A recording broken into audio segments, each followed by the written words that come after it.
Few games have been able to capture the importance of friendship like Persona 5. The bonds you make in this long-awaited sequel are not just there to help you fight a monster or take down an enemy, but also help you grow as a person.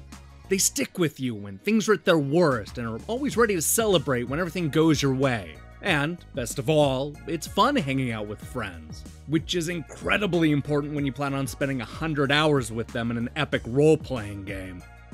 If you've played a Persona game before, then chances are you don't need me to tell you the importance of friendship. This is a series built around the idea of cultivating relationships and strengthening the bonds with those closest to you. This brand new 5th chapter is no different, giving us a strong cast of broken characters who each manage to grow and heal thanks to the friends they make. It's one thing for a game to demonstrate why you need a strong team to take down a fire-breathing dragon, but Persona 5 is good about showing you why these special relationships are important to all facets of your life. The hero of the piece may still be a teenager, but he's already had a troubled life. After intervening in what appeared to be an assault, the tables get turned on him and he's found guilty of a crime he didn't commit. Hoping to avoid the stigma from the trial, the teen is shipped off to Tokyo, where he'll live under the watchful eye of a cranky old man who runs a failing restaurant and has zero patience for a delinquent kid. With no friends, a criminal record, and only a storage room to live in, things are looking bad for our hero. But life begins to improve once he meets Ryuji, a former track star who has a troubled past of his own. The two hit it off immediately and quickly become close friends, thanks in large part to a shared experience where they end up getting transported into a mysterious castle run by one of the school's creepy teachers. This sets up a fun mystery where they not only attempt to bring the teacher to justice, but also figure out why they're able to seemingly jump from one reality to another and summon magical creatures known as personas. It won't take long for our hero's circle of friends to expand to form a group called the Phantom Thieves. This name is derived from the fact that they're literally jumping into a person's metaverse and stealing the thing they most desire. Without getting too technical, this will force a change in the heart and make the wrongdoers confess their sins and accept responsibility for their acts. It's an addictive little power that proves to be too enticing to do just once. So, the ragtag team of wannabe superheroes constantly finds themselves on the hunt for more adults committing evil acts. The truth is, this only barely scratches the surface of what happens in this 100-hour epic. There's a story early on about weird car and train accidents that keep happening throughout Tokyo, a famous artist with a shady past, the existential crisis of a talking cat, and a school principal that will seemingly stop at nothing to find those pesky phantom thieves. And I didn't even mention that most of the game is told through flashbacks, since we see at the start that our hero, codenamed Joker, has been arrested by the police and is being interrogated deep underground in a small windowless room. All these threads, and many more that I don't dare talk about in the spoiler-free review, eventually come together in a long and immensely satisfying story that is equal parts exciting and emotional.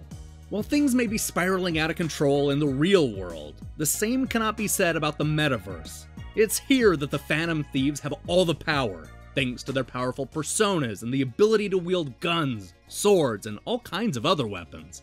The combat in Persona 5 is fast and streamlined, giving us a system where things like attack, guard, and items are all mapped to face buttons, and most of the battles happen at a rapid pace.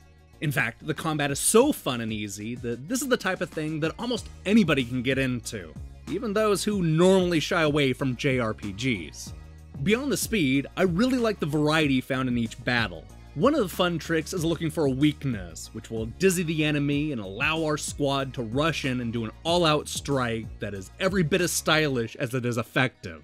And if you're feeling generous, you can hold up the enemies and steal their powers, rob them of money, and even take items that might help in a tougher fight.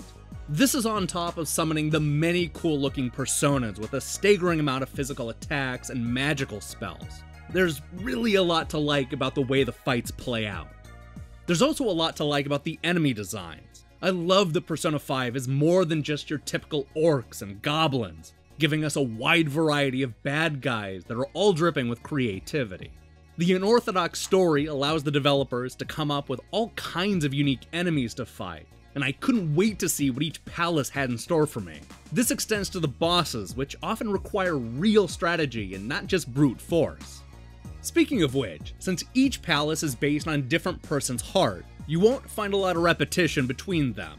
For example, the first palace is a creepy dungeon based on a high school, while the next location has us running through paintings at an art gallery.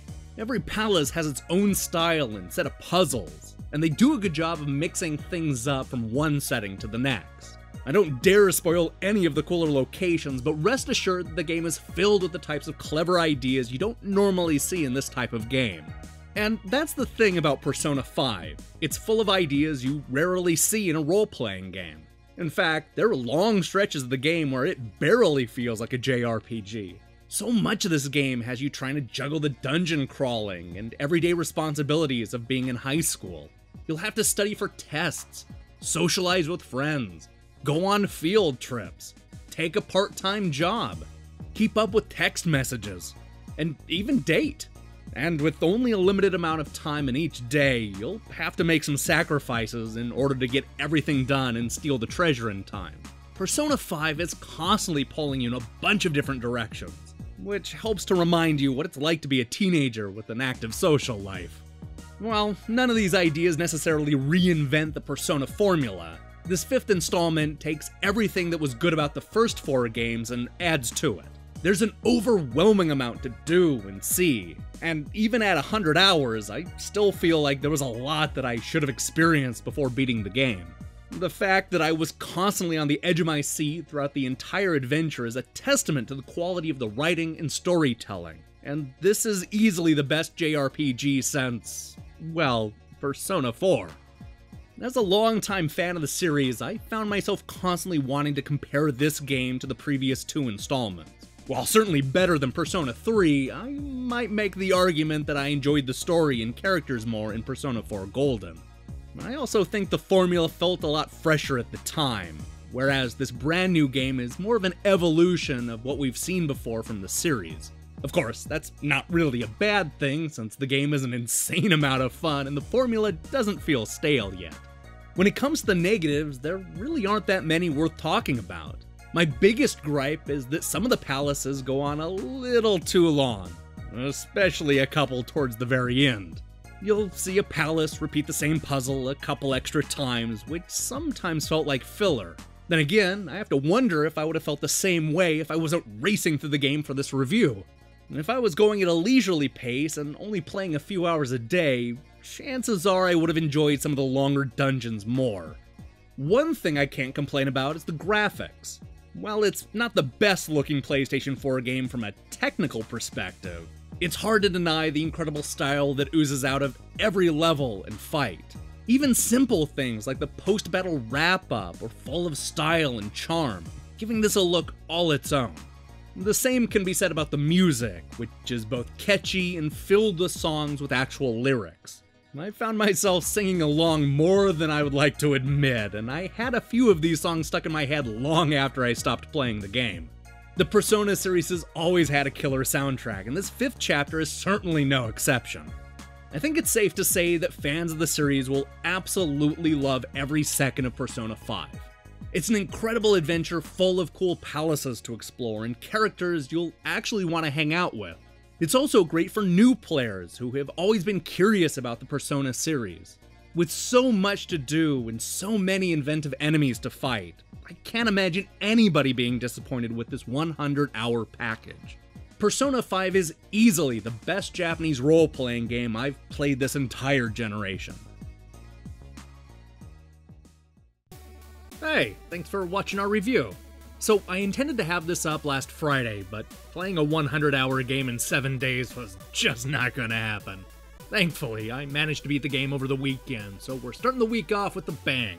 The good news is that I actually have a bunch of other reviews planned for this week, so expect my take on Beat Cop, Hollow Bunnies, Anoxemia, Red Death, Skip Chaser, and much more.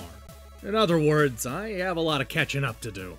So do me a favor and click the subscribe button and support what we're doing here. Until then.